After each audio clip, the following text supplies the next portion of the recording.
So if we think about the treble clef, we can think basically that it's for notes above middle C, heading up on the piano.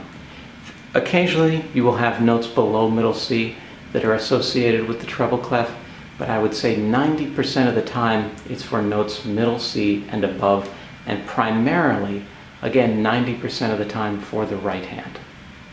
So we had two sayings, one for the lines of the treble clef and one for the spaces of the treble clef.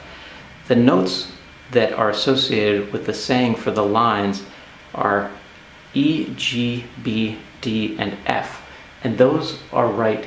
I'll show you the positions of those notes on the keyboard. The E for every is right here. The G for good is right here. The B for bird is right here. The D for does is right here. And the F for fly is right here. And this is always the case with the treble clef and the piano. When you see the E for every, it will always be this note.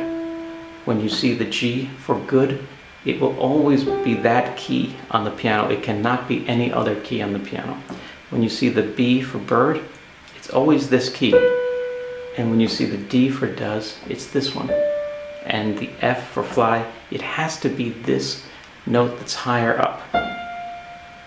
Now, let's look at the saying for the spaces of the treble clef. And that is the word face, spelled from bottom note to top, sort of upside down.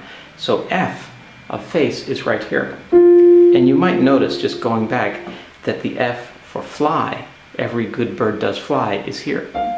And that's higher up on the staff, on the treble clef. The first space of the treble clef is the F for the word face. And it has to be this one. It can't be any other note or any other key. Here's the second letter, A of face. Here's the third letter, C of face. And here's the final one, the top note, E, the fourth space of the treble clef.